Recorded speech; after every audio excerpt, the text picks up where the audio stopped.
Shem Ze Nikra Brit Zohar Arakia. C'est pour ça que l'alliance s'appelle Zohar Arakia, la splendeur du ciel. Ki Kodem Atikun Azay Arakia ou Prinat Yegalu Shamaim Avono.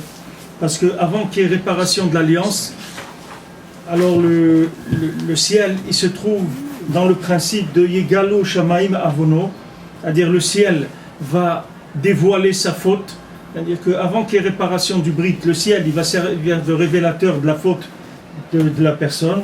Et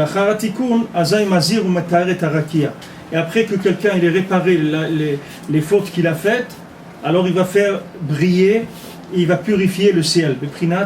Lachon shel zereirut, c'est-à-dire comme c'est écrit un lachon shel zeourit. Donc lachon shel zeourit, ça veut dire lachon shel zeourit. Lachon shel zeourit, c'est malbin avonotem shel shisalavim. Lachon shel zeourit, ça veut dire une langue, si vous voulez, qui va faire briller, c'est-à-dire c'est une purification des fautes.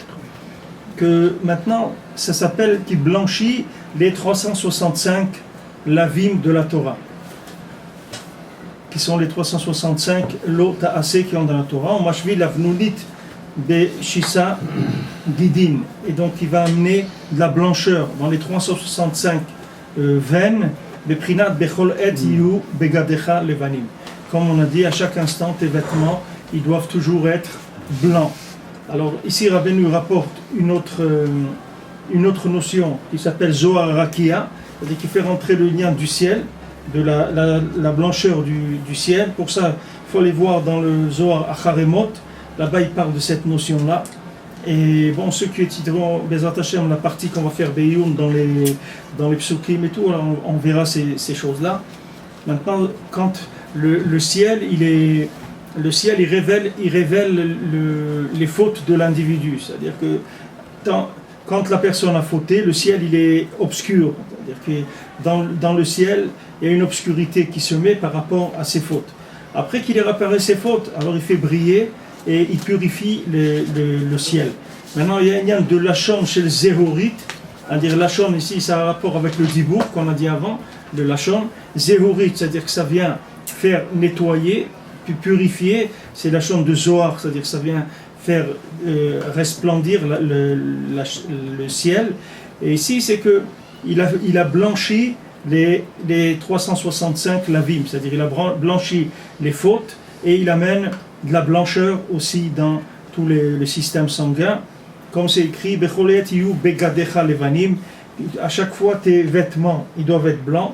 Alors on a vu que Begadecha, c'est aussi Begidecha, c'est-à-dire que tes vêtements, ça veut dire tes veines, elles doivent être blanches, c'est-à-dire elles doivent être... Et aussi, il la chante de Magid aussi, Magid, c'est-à-dire de le dibour.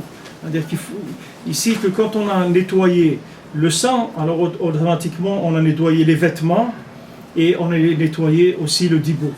Donc ici, on revient dans le principe de la Torah que Rabbeinu l'a dit depuis le début, que maintenant pour avoir une parole qui soit une vraie parole, il faut avoir des vêtements propres. Et pour avoir des vêtements propres, il faut avoir un système sanguin qui est propre.